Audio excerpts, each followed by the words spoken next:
c'est difficile de savoir quelles sont les retombées potentielles d'un podcast avant de le lancer. On sait déjà qu'il y a des bénéfices clairs à le faire, ça, c'est pas un problème. Mais en termes de dollars, en termes financiers, en termes de chiffre d'affaires, de profit, il n'y a rien qui existe. En fait, il n'y a rien qui existait et ça faisait des années que je chérissais de trouver la façon de pouvoir mettre en place un outil qui pouvait mesurer ces choses-là avant même de lancer un podcast. Et aujourd'hui, je te présente cet outil-là et comment on a réussi à la mettre en place pour que tu puisses à ton tour être en mesure de connaître le ROI de ton podcast avant même de le lancer. Tu cherches une façon de te démarquer et tu as choisi le podcast pour y arriver? Que tu aies lancé ou non un podcast en ce moment, tu es au bon endroit. Mon nom est Marco Bernard et avec l'Académie du podcast, j'ai aidé plus de 1000 francophones de 15 pays différents à se lancer dans le merveilleux monde du podcast depuis 2018. Je t'aide à maximiser l'impact positif que tu veux avoir auprès de ceux que tu souhaites attirer comme clients et ainsi cesser d'être le secret le mieux gardé de ton domaine en utilisant le podcast. On le sait, les bénéfices pour animer un podcast qu'on peut bénéficier en fait lorsqu'on anime un podcast sont nombreux. Notamment, on a listé, nous, à l'Académie du podcast, 3 grands bénéfices à animer un podcast et à développer sa propre voix influente. Le premier, la proximité. On le sait, hein? Présentement, je suis probablement en train de discuter avec toi dans tes oreilles, directement dans des écouteurs probablement, ou dans un véhicule où tu es en train de te déplacer, ou peut-être dans les transports en commun. Mais quoi qu'il en soit, on a une bulle qui est physique et qui nous relie, toi et moi, en ce moment même. Mais c'est pas tout. La proximité, c'est aussi au niveau du message. Parce que oui, tu as la possibilité avec un podcast de pouvoir avoir le temps de discuter avec les gens. 26 minutes, en fait, le temps précis que tu as pour discuter avec les gens lorsque tu animes un podcast, alors que quand on compare à toutes les autres façons que tu peux utiliser, tous les autres véhicules que tu pourrais utiliser pour discuter avec les gens, que ce soit les médias sociaux ou YouTube, dans le meilleur des mondes, on est à quelques minutes, mais dans le pire des cas, donc dans le cas de tous les médias sociaux, toutes les plateformes de médias sociaux, on parle de quelques secondes à peine. Donc ça, cette proximité-là, le fait de pouvoir discuter avec les gens plus longuement, ça te permet de pouvoir développer une relation de proximité qui est beaucoup plus grande et ce, beaucoup plus rapidement. Donc le premier grand bénéfice d'animer un podcast, c'est celui de la proximité. Il y a aussi le grand bénéfice de la notoriété qui, elle, est quasi instantanée. Lorsque tu lances ton podcast, presque instantanément, les gens vont te reconnaître un statut d'expert ou d'experte dans ton domaine. Et ça, on a vu plein d'histoires comme ça que les gens, dès qu'ils ont commencé à animer un podcast, se sont mis à recevoir des invitations pour participer sur des sommets virtuels, pour être interviewés sur d'autres podcasts, pour intervenir dans des groupes de discussion, etc. Donc ça, on a vu ça régulièrement et on a vu aussi avec Marie-Ève Larente, notamment une de nos académiciennes, qui, elle, a réussi, grâce à son premier épisode de podcast, déjà de pouvoir être reconnue comme étant une experte de son domaine. À l'époque, elle faisait un podcast sur tout ce qui est image corporative, image de marque, donc l'univers visuel d'une entreprise.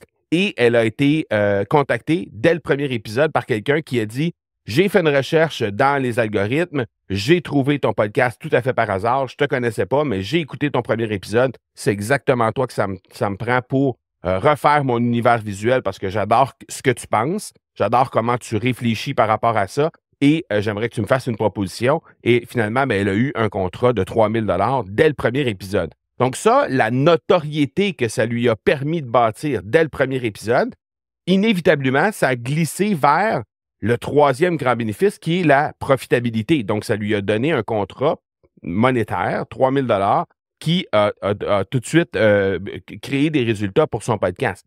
Et ça a été comme ça aussi au niveau de la profitabilité. Le troisième grand bénéfice, ça a été comme ça pour plusieurs autres académiciens, en fait des dizaines d'académiciens.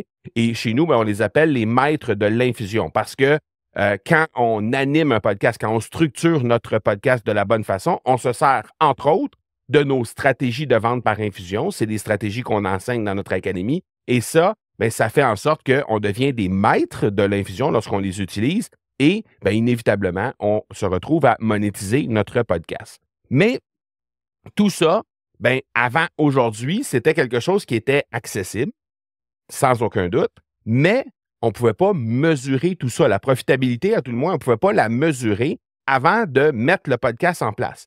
Et là, aujourd'hui, bien, ça a changé parce que ça fait plusieurs années que je pensais à ça. Ça fait plusieurs années que je me disais, s'il y avait une façon, s'il pouvait y avoir une façon de mesurer ça, d'être capable de au moins avoir une idée très juste de quel est le potentiel réel de notre podcast sur le plan financier, sur le plan de notre chiffre d'affaires, sur le plan de comment est-ce que ça peut venir m'aider. Soudainement, ben, les gens ne se poseraient plus la question, ah oui, mais là, est-ce que je vais vraiment pouvoir générer des résultats avec ça?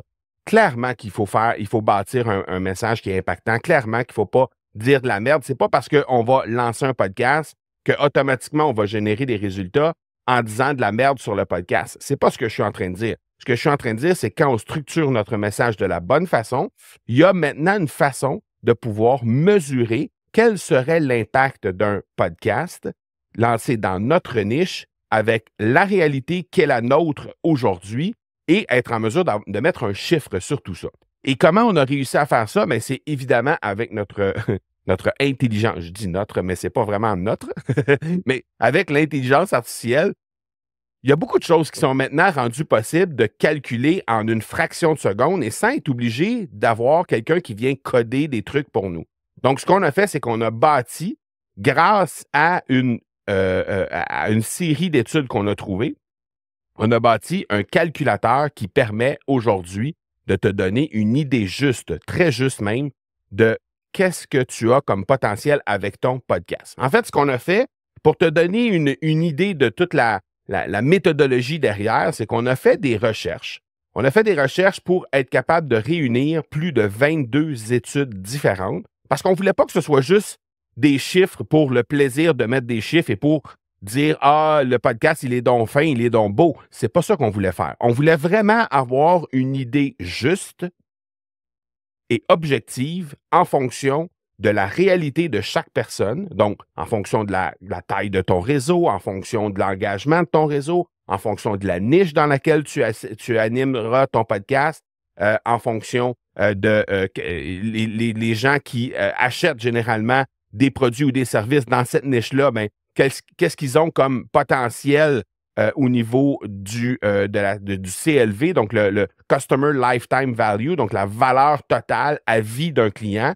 Donc, tout ça, ça varie selon dans quelle niche tu vas te retrouver, à quel moment où tu vas animer ce podcast-là, dans quel réseau tu te trouves présentement. Est-ce que tu as un réseau de quelques centaines ou quelques dizaines de personnes ou c'est un réseau de plusieurs centaines de milliers de personnes? Donc, tout ça, ça vient influencer le chiffre total, le chiffre à la fin que tu vas pouvoir obtenir en animant un podcast. Et on ne voulait pas que ça s'appuie sur des données improvisées et imprécises. On voulait que ce soit vraiment quelque chose de très, très, très précis. Et comment on a réussi à faire ça? Bien, c'est que d'abord, on demande aux gens, tu vas voir, je vais te donner le lien dans quelques instants où tu vas pouvoir aller déposer les réponses aux questions que je vais te poser. Et de cette façon-là, bien, tu vas pouvoir connaître, toi, dans ta réalité à toi, quel est le potentiel réel pour ton podcast.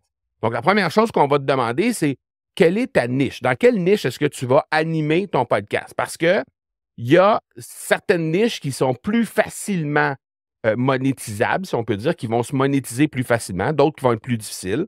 Il y a aussi, en fonction de la niche, évidemment, un montant X qui peut être attribué à un client. Par exemple, quelqu'un qui fait, je ne sais pas moi, un podcast dans le monde de l'assurance, par exemple. Bien, on sait que les clients, généralement, vont négocier un contrat d'assurance, vont rester pendant des années avec cette compagnie d'assurance-là, ce qui fait que leur valeur client bien, va être beaucoup plus grande que, par exemple, quelqu'un qui est dans les produits de beauté où il va peut-être y avoir juste une transaction, puis après ça, ça va se terminer. Donc, tout ça est pris en compte dans le fait de te poser la question dans quelle niche est-ce que tu veux animer. Ensuite de ça, la deuxième métrique qui est prise en compte, c'est le Customer Lifetime Value, donc la valeur à vie de ton client en tant que tel. Encore une fois, basée sur la niche que tu vas avoir donnée, il y a des études qui peuvent te donner est-ce qu'un client a une valeur à vie, par exemple, de 200 $, de 500, de 1000, de 2000, de 10 000, de 100 000.